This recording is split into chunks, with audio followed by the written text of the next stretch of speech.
Hey, so this workshop on generating introductions or referrals. I like to call them introductions from now on.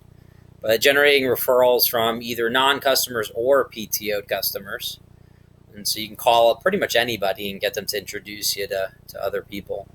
Um, and then the second part to this will be the phone approach you can use to then set up appointments, phone consultations with the people that you've been introduced to. So the first half of this document is how to get more introductions slash referrals, and then the second half is how to call them and convert them into firmed up phone appointments.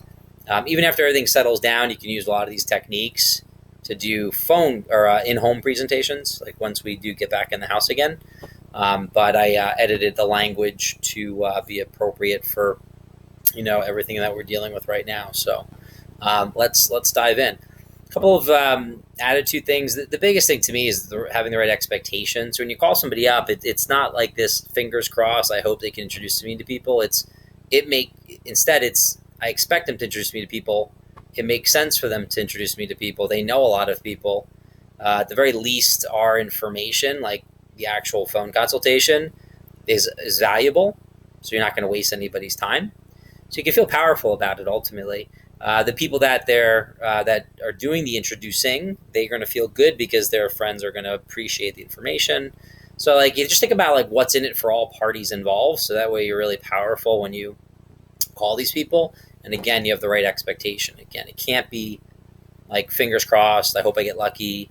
It's just not going to work if that's the case. So let's dive in. And I know again I'm being redundant. You can use this for both non-customers and customers. Like I could call an 18-year-old and use this approach in order to get them to introduce me to people. We need to action our the people we know. We need to put into motion our customers. Like they all could be promoting for us right now and feeling really good about it. At the very least, we do the 350 Visa card. There's some talk of us increasing that dollar amount. And so it's going to be even more of a motivation or an incentive for people to do the right thing, which is to let others know about our services, right? So keep that in mind. All right, so let's go in. Hey, Mike. This is Joe from Sunrun. How's it going? Things are a bit crazy right now. How are you holding up? You want to visit for a bit, kind of hear how they're dealing with. Things are going to get pretty bad out there pretty quickly. So. You just kind of want to know, again, what's going on in their mind. And it's a great way of building rapport, is taking the time to know where somebody's at, how are they feeling, how are they doing, and really doing it because you want to know, because you care, not because it's like, and in order to, like, I do this in order to get them to like me and therefore sign up or introduce me to people. We're just good people. We want to know how people are doing. Anyway, hey, Mike, this is Joe from Sunrun. How's it going? Right, I know things are a bit crazy right now. How are you holding up? Okay, got it. Yeah, me too, et cetera, et cetera. All right, well, the reason I'm calling is that I'm trying to still work during these tough times. In order for my company to keep me on, I need to make a difference for people by doing 10 phone consultations per week for people that I've been introduced to. What we're finding is that people are wanting to learn about solar right now because it's a great way for them to possibly save money and gain control over their electric bill during these uncertain times. The people that you introduced me to, Mike, don't have to be interested in going solar. I get paid either way just for chatting with them on the phone. I'm just really looking for people nice enough to hear me out over the phone so I can teach them about solar. Who do you know that I can chat with over the phone? Okay, I just need their name and phone number and how you know them. I just shot you a text in case you didn't have my number saved. What most people are doing is texting me their friends' contact information. Let me pause there. You're going to learn, and I think we all know from sales, is sales made on multiple attempts. So like we're persuading somebody to introduce us to people. It takes multiple attempts. So you're going to need to, follow that. You'll see in a little bit, like how to deal with people's questions and whatnot, and just make multiple attempts at having them introduce you to people. Sometimes you'll just need a little bit of that extra encouragement. Hey, like totally, you can introduce me to people. I'll make a difference for your friends, and that's enough for them to want to make a difference for you, and want to make a difference for themselves, and want to make a difference for their friends. Obviously, I make sure I mention to them the goal of like what I'm doing, which is the whole 10 phone consultations, making sure I'm promoting like the value of our information right now. I'm basically letting them know like their friends are going to like the information itself. I'm not saying that, hey, introduce me to people you think will go solar. That's not the case at all. I just need to talk to as many people as possible, because even if they introduce me to people that end up not going to solar, I can get referrals from those people and I can continue this whole thing. Because that's the nice thing about not traveling out and about. We can really talk to a lot of people per day and eliminate all the travel time. Also, our sit percentage should be a lot higher too, because of the fact that people, we're calling them on the phone. We're not going out to their house, that sort of thing. So it's just really critical that you're not doing that cliche, hey, who do you know that wants solar?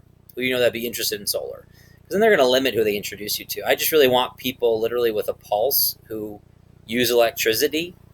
It really can be anybody. I just want to talk to people. I just want to interact with the community. I want to let them know what's going on. Now, what you want to do is you want to drive up the number of introductions, and these are things you can do in order to drive up the number. So if it's a non-Costco customer, you say, oh, well, we still have that introduction promotion. I would stay away from the word referral and say, hey, we still have that introduction promotion. Anyone that you introduce me to that ends up liking solar, we're going to give you a $350 Visa card, Mike, as a thank you for you making a difference for the people you know. You notice how you got to weave their name in a lot? Say their name constantly. Mike, Mike, Mike, Mike, Mike, Mike, etc. Then you give some thought joggers. Who do you know from the neighborhood? Who do you know from work? All right, yeah, totally. Shoot me a text with their information. Who do you know that uses electricity? Again, it can be anybody. Okay, you got to give them thought. It's not do you know anyone? It's who do you know? All right, big difference. It could be anyone. I say that at least several times, because what they immediately start to do is they think of who's definitely going to want to go solar. Who's a tree hugger, who's into this and that and the other thing. It's like they prejudge, they qualify too much. And so what I need to do is make sure that they're open-minded to introducing me to everybody, and then let me be the one to kind of filter through. Let me be the one to find out whether, they're qualified for solar, that sort of thing. I'd rather get introduced to 10 people and have 6 of them be qualified than to get introduced to 3 and have all 3 be qualified. I'll say that again. I'd rather get introduced to 10, have 6 be qualified, than get introduced to 3 and have 3 be qualified. All right, so that's why we shouldn't be saying things like, who's definitely interested, who definitely wants to go solar, put down people that you think would really like this, all that stuff. It's no, put down everybody, or rather text me everybody's information. I can make a difference for them. They'll definitely appreciate it. That's a common theme I'm constantly promoting. If someone's older, and just have them read you the name and phone number over the phone, and just write it down. Again, I just really need name, phone number, and connection, because when you do the phone approach in a bit, you're going to want to make sure you establish the connection. Like I recently spoke with your sister or your mom or your neighbor, because it builds more rapport that way. And then can also potentially create a spreadsheet if you like, and share a link to the spreadsheet and have somebody type a bunch of names and information into the spreadsheet that way. So get a little bit creative with it, etc. The next step is to have them give a heads up to these people. Now, don't do it one at a time. Like, don't have them like text you the name, number, and then text the friend and then go to the next one. You want to go ahead and get as many as possible from the person, and then have them take action to send text messages to each of these people, ideally. See, if they feel like each one is taking a while, they're going to limit the total quantity that they send over to you.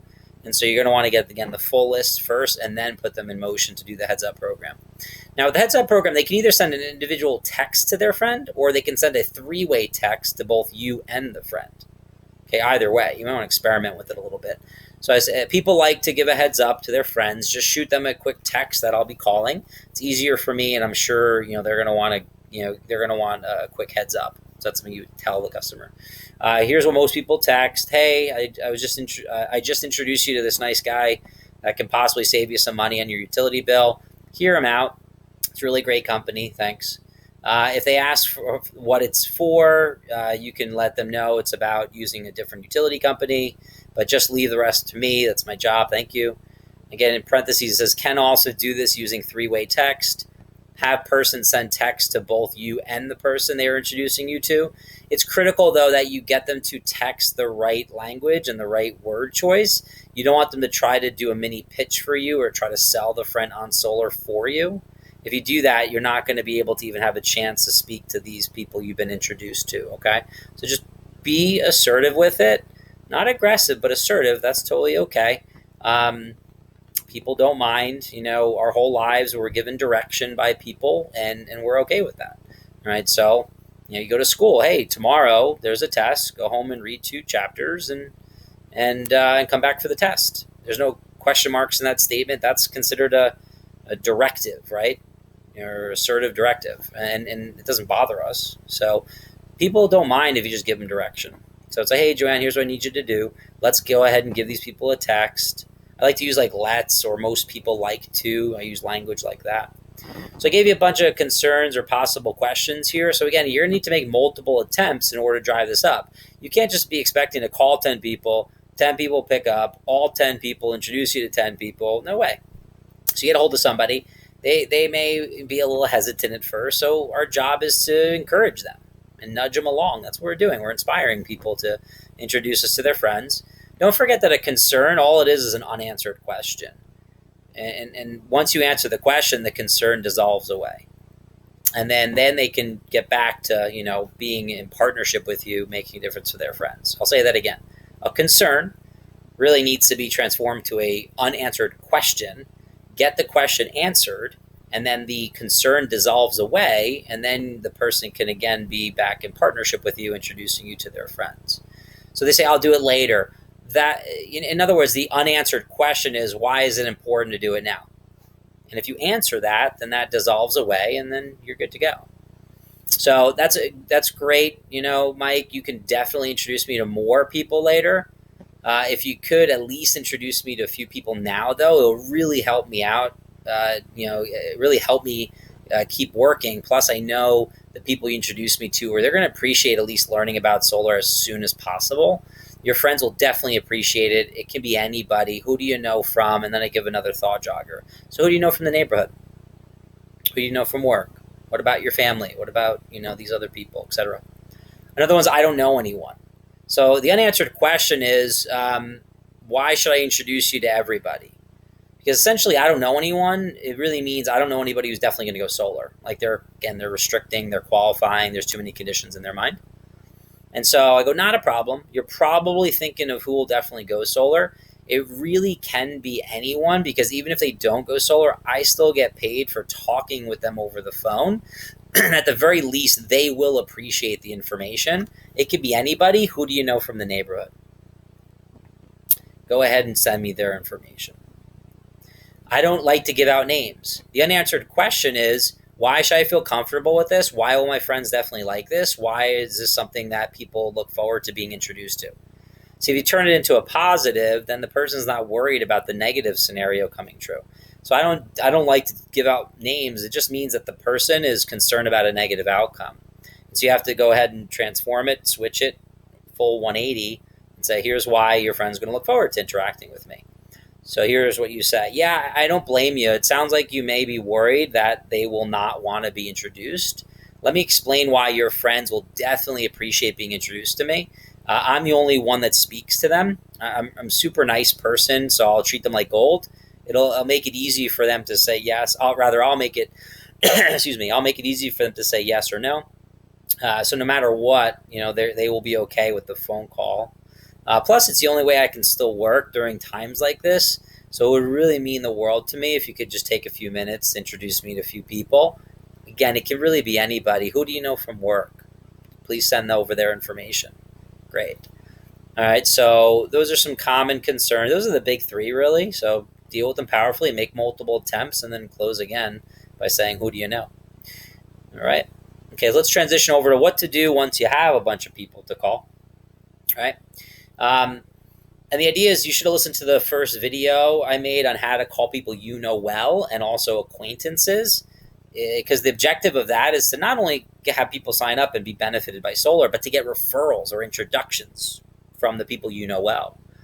Because the way it goes is the people that you know well, they introduce you to people that are probably acquaintances. Acquaintances will then introduce you to people you never met and they don't know you exist. By definition, those are true referrals, or, well, for the sake of the conversation, we'll call them referrals. But again, those are the introductions. And so those are the ones that you would use this approach with. that they don't know you exist at all. And I'll take you through it now. Okay, so there's other things that workshops I can do on teaching you guys more advanced phone skills, but to me the big thing is, again, right expectation. When I call somebody up on the phone, I expect that they're going to be okay with me doing a phone consultation. I just have that expectation. It's not a surprise. It makes sense for us to expect that. I was introduced to them by a friend of theirs. Their friend wants them to learn about the information. I'm out to make a difference for them. They don't have to be interested. They can at least gain value from the information, etc. So you sell yourself on this before you dive into the phone call, so you have the right demeanor and way of being. Otherwise, we'll be ineffective. And so I have, again, if I have the right positive mental picture of how this is going to go, I'll have the right attitude when I speak to these people. Another great tip for me, whenever I call referrals or introductions, I envision being in a Starbucks with the original person, and then the person I'm calling walks up to the table. It wouldn't be awkward or weird. I'd be like, "Hey, how are you?" Great, because we have a mutual friend, and it would just be very natural. The rapport would be there. I would dive in. I would chat with them. I would talk to them about what I'm doing. I probably would talk to them about solar anyway, because it'll come up what you do for a living, etc. So you shouldn't be like worried about these people or talk to them like you're a stranger. Like, you should speak to these people as if you already know them, even though you never met them. Right? All strangers are friends that we just are about to meet. If you think about it, are all friends at one time were strangers, and now they're not strangers anymore because the context shifted and we treat them like friends. So the best reps I know, when I hear them calling referrals and introductions, I wouldn't even know if they're talking to their aunt or talking to somebody they just got introduced to, because it's the whole team human thing. They treat everybody the same. They treat people friendly, right? That whole thing. I've heard people also be very cold about it, and they're very ineffective. Their conversion rates are really bad. Or they wait for the person to agree to the appointment time and then treat them like nicely or with rapport, or then build rapport. It's like, well, why is somebody going to want to spend time with you if they don't feel, welcome or a sense of connection or that sort of thing? All right, so those are some basic pointers. It's more of an attitude feeling thing more than anything else. And just be appreciative that you guys can still work and that we can still work during times like this. People are going to have a really tough time, guys. We're going to be battling back. The economy is going to have to battle back for a long time. And we're just very fortunate, to be able to have the ability to make a difference for people, to still be able to work, to use technology and all of that. So just really appreciate the opportunity. And when you speak to people, just appreciate that you get a chance to interact with nice people. And whether they say no or yes or whatever, that's fine. No big deal. I'm still going to like them. So anyway, let's pretend Stephen Clockey is the one that introduced me to James. I'm calling James. Stephen's the one who introduced me to James. Okay. So it's hey, hi, James. I always just assume it's them because in most cases we have cell phones nowadays. So it's like, hi, James. This is Joe Ginelli. Your friend Stephen Clockey wanted me to give you a call. I know things are a bit crazy right now. How are you holding up? Okay, go chat a little bit. Okay, well, the reason I'm calling is that I'm trying to still work during these tough times, and I work for a company called Sunrun. They pay me to make a positive difference for people like you that I've been introduced to, James. You're going to want to say his name a lot. I probably should even type that in there, James, or the name of the person. Do you have a quick minute? I always ask that question with a voice inflection down because I want them to choose to be in the conversation versus me just speaking at them, and they'll go up in their own head and have a conversation in their head about me and about what's going on. And so I need to ask a question. I need to have them choose to partake. And you'll see there's some key questions here. That way it's a conversation. The second they go up in their head and they start to have a conversation about you, you will not book an appointment with that person. All right? And so that's why right from the get-go, we're mentioning the person's name that introduced us to us, because that's what makes this a warm call. It's not a random cold call, like I'm dialing a number out of the white pages randomly. I'm a friend of a friend. I'm connected to somebody they know, et cetera, et cetera, et cetera, right? All right, so do you have a quick minute to speak? Well, let me take it from the top so you can hear it many times. Hey, James, this is Joe Ginelli. Your good friend, Stephen Clockey. Oh, see where it says relationship? That's why you have to find out the relationship. Because if I said, hey, your friend, Stephen Clockey, imagine they're brothers. So if I didn't know they were brothers, there's no way this person's going to feel like I know the brother well, and it'll just ruin the rapport. So got to find out the relationship. Anyway, hey, James, this is Joe Ginelli. Your friend, Stephen Clockey, wanted me to give you a call. I know things are a bit crazy right now. How are you holding up? Okay, got it. All right. Well, the reason I'm calling is that I'm still trying to work during these tough times. I work for a company called Sunrun.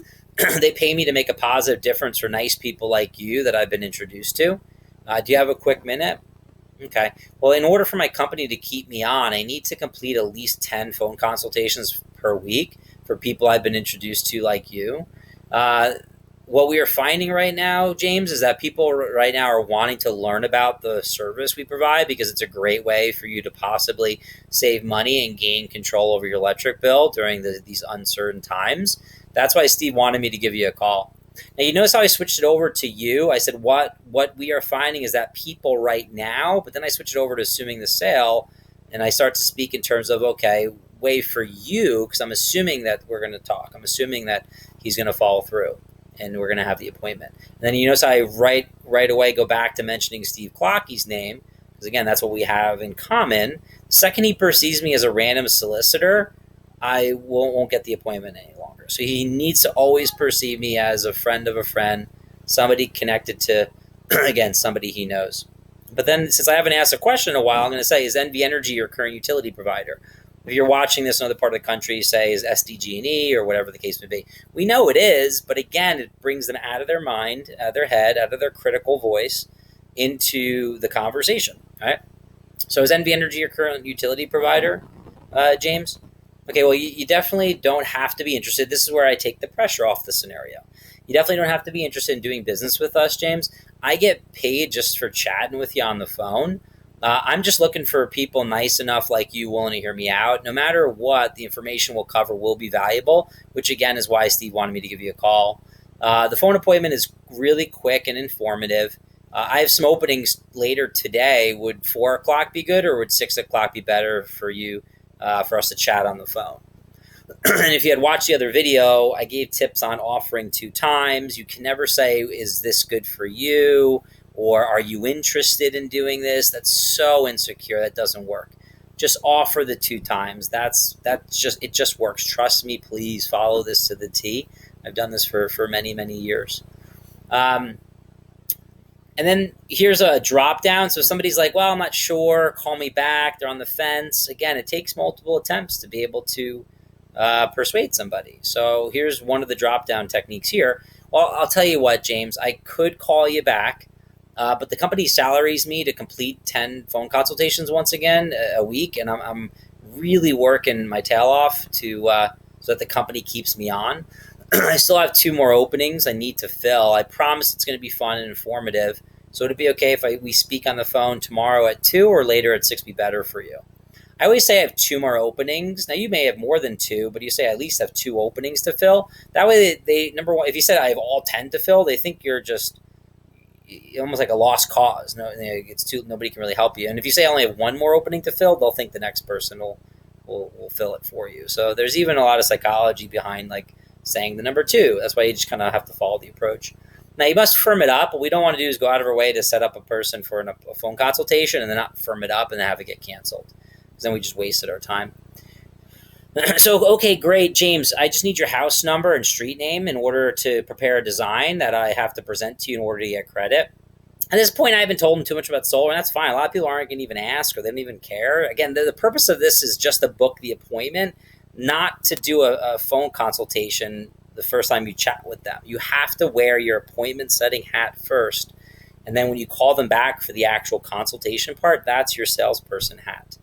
Please make sure you understand there's a difference. If you try to dive in, you're not going to succeed at all with this.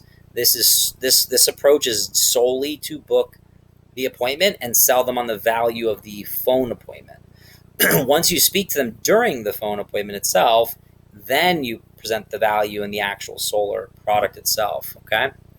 Do you have a pen and paper handy? Okay, again, this is Joe. That's Joe. I'm putting you in my schedule for tomorrow at 2. Now, James, this appointment's really important in my schedule so that I can hit my goals. While I still have you on the phone, can you lock that in your calendar, the same place you keep your doctor's appointments? So I'll make sure they document to write it down. By the way, will your significant other be able to make the call as well? Okay, great. You guys are both going to want to, hear about this at the same time. I just want to thank you in advance, James, because of you, I'm going to be able to keep working. I'm really excited to review some valuable information with you. By the way, do you own or rent your house? If they rent, just go over to the 350 program, explain to them what you're doing, get introductions. If they own, great. I can't wait to tell you about our service. You're going to love it. Are you able to be in front of a computer or tablet when we speak? Okay, that's great. That way we can really give you the short version of it, right? Could you also have utility bill handy when we chat, or even potentially can you send it over to me before you guys have to experiment and play with the tail end of this a little bit. Adapt the 5% as you make these calls and you find out what works best for setting up the console, making sure the person has the bill or getting you usage, whatever the case may be. Don't try to have them jump through too many hoops during this point in time, because don't forget, they didn't reach out to you. You're reaching out to them. Okay, so you kind of want to find a middle ground there. So let's go through some common phone objections or concerns. Again, a concern needs to be switched to a question and then answer the question, and then it dissolves or disappears. It's important to remember the 2 important points when handling phone objections. Enthusiasm is the key to persuasion without pressure. Always end by offering a choice of 2 times as well. Okay, it's important.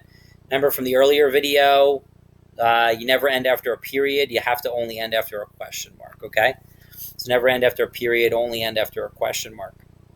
So if they say, I'm busy, call me next week, that sort of thing, I can totally appreciate that, James. I'm really busy too with this job and dealing with everything that's going on right now.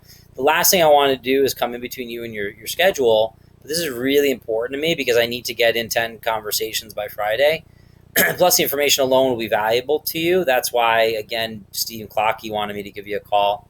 How about I make you a deal? Let's just speak for 15 minutes on the phone. If you're not interested or you have to go, we can end the call early, and it'd still really be helping me out. So can you squeeze me in for 15 minutes tomorrow at 2 or later at 8 o'clock be better for you? Could you call me back later and we'll set a time? Well, I'll tell you what, and by the way, this is just a copy and paste of what the first drop down was right up here. Where is it? Right there. But I figured to have it here on this page too. I'll tell you what, I'd like to do that, but the company salaries me to complete 10 appointments, consultations per week. I'm working really hard so the company keeps me on. I still have 2 more openings I need to fill. Promise it's going to be fun and informative, so would it be okay if we speak later today at 5 or would 7 o'clock be better for you? And then always firm it up. See how it says firm up? Always go up to the approach and firm it up. Could you call me back later? We'll set up a time. I could definitely call you back. When would you like me to follow up with you again? Tomorrow, would Tuesday or Wednesday be better? Early morning, later in the afternoon on Tuesday? Are you sure you'll be available to speak later on Tuesday? Okay. You know what? I'm actually available as well, because considering we can't leave the house. Since you know that you're going to be free as well, why don't we just squeeze in the quick phone consultation at that point? So, let's do it Tuesday at either 5 or is 7 o'clock better for you? So just finding out when they're free in general and then just pulling it back to let's just get the phone consultation done. You'll appreciate it.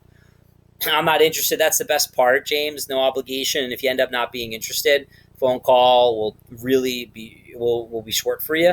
I get paid just to give you some valuable information. It'll be worth your time, even if you end up not doing business with us. I'm just really trying to meet my goal of blank before blank, of 5 appointments before Thursday. You could make a big difference for me. So is tomorrow at 2 or later at 4 be better for you? And again, firm up. Yeah. This is a program here, how to leave voicemails for people. Every answer machine you get without leaving a message is a wasted call. Significantly increase your efficiency and Now, I would say this. Listen, you do this right and you guys have a plethora of people to call, use the left message program. If you're feeling like you just don't have a lot of people to call, then you may not want to use this program, or you may want to make X amount of calls first if you just can't reach the person, then leave a voicemail. But this was designed, and I never said this earlier, but you guys know my background with Cutco. Those representatives go many, many years just sitting with people, generating referrals, doing phone calls. Sitting with people, generating referrals, phone calls, booking the appointment, going back to the house, and so on, and repeat, cycle. All right, so I snagged a lot of this just from the top performers that I worked with for many, many years. And so this came literally word for word from a top producer that I think they did it. They're at like $3 million in sales for that company. Anyway, hi, James. This is Joe Gianelli. I don't think we've had a chance to meet yet, but I was speaking with your friend Stephen Clockey. Your name came up. He said you were really nice and thought you could answer a quick question for me. It'll only take a second. I'm really hoping to talk to you today. So if you could please call me back as soon as you get this message. My phone number is blah, blah, blah. I'll be available most of the day, and you can leave me a message if I don't answer, or even send me a text. Thanks so much. Really look forward to talking with you. So that's day one. Leave the voicemail. The next time you leave voicemail is day 3. Okay, that's message number 2, slight variation. Hey, James, this is Joe Ginelli. I'm not sure if you got my message the other day, but I didn't hear back from you, so I'm thinking you may not have gotten it. I promised Stephen that I'd give you a call this week. If you could, please give me a call back when you get this message. My phone number is blah, blah, blah. I'll be available most of the day, and you can even call me as late as midnight tonight. Thanks again. I look forward to talking to you soon. They're not really going to call me at midnight, but I'm just letting them know I'm totally wide open. This is really important. Or not wide open. I'm totally willing to be unreasonable because I have such a strong desire to speak to you, basically. Message number 3 would be like day 6. Hi, blank, or hi, James. This is Joe. I'm not sure if my messages are getting through, but I tried getting in touch with you a couple of times earlier this week. I don't mean to bother you, and I'm just sorry to bother you in general. It's just that I promised your friend Steven I would call you this week, and I want to make sure I follow through on my word. If you can, please give me a quick call back as soon as you get this. My number's blank. I'll be available most of the day today. You can even call me as late as midnight tonight. Thank you so much for your valuable time. I hope to hear from you soon. Okay. Here's a way of organizing it. I prefer to just lock them, program it into my phone. Like I'll put in like James Rogers, and then I'll put referred by or introduced by Stephen Clockey. So that way when he calls back, I'm like, oh, hey, James, thanks so much for getting back to me. Stephen and I were chatting, and he wanted me to give you a call. If you're able to do that immediately, then this guy's like, whoa, how did he recognize my number? Wow, this guy probably isn't whatever. It just creates this like better connection, obviously. Okay. And then these are some things we were working with locally in Vegas, some notes or things you can communicate, or, you may want to practice sending a text to the person to get them to call you back. Don't send a text explaining everything you're doing. It could be as simple as, hey, James, Joe Ginelli wanted me to give you a call. I'm going to give you a call back tonight at 6 p.m. Look forward to talking to you. So that way they get an idea that, hey, you're going to keep calling them. And it's like, hey, please pick up your phone. You're not going to just dive into like describing everything about solar and everything like that into the text message. Right, so there's some things you can do there. Excuse me. All right, so summing this all up, really dive into generating as many introductions as possible. Reach out to people acquaintances, people that have gone solar with you, people who have not gone solar, anybody. Doesn't matter who. They all have connections to homeowners who use electricity. And so use the upper approach to generate more introductions, make multiple attempts at it. You'll get people to send you over names and phone numbers, and then convert them into new phone consultations, appointments by using this talk track and this phone approach here. Assume the positive outcome. Appreciate the fact that you get to talk to nice people. Worst case scenario, somebody says no, we're not interested. That's fine. Not a big deal. You'll move on to speaking to the next person. We have to find a way to create demand for ourselves. You see a theme throughout all this is like, hey, I really need to do this many appointments in order for the company to keep me on and for me to work. All right. Demand by definition would be new opties or even rewarming opties or sugar opties, that sort of thing. And so as a company, we're expecting to take a bit of a hit with demand because of obviously the coronavirus. What we need to do is to fill that lack of that loss of demand using this activity. Okay. Calling and generating sugar, self-generated referrals, in order to then keep the demand high and keep ourselves presenting and keep ourselves selling and keep ourselves installing. You guys get the idea, okay? Please let me know if you have any feedback or comments or any other videos you want me to make. And please make sure you end up recording your top performers. All right, that's like phase 2 of all of this. We need to get live footage. I've done this for years where I would set up a video camera or use a recording on a video conference and record actual salespeople making actual calls to actual customers. And then that also got included into the video library. It's one of the best ways for a new person to learn is by watching one of their peers make real calls and book appointments. It's easier for them to emulate and copy that individual, okay? Let's get through this together, team. We're a strong community. We're going to make this work, all right? I believe in you.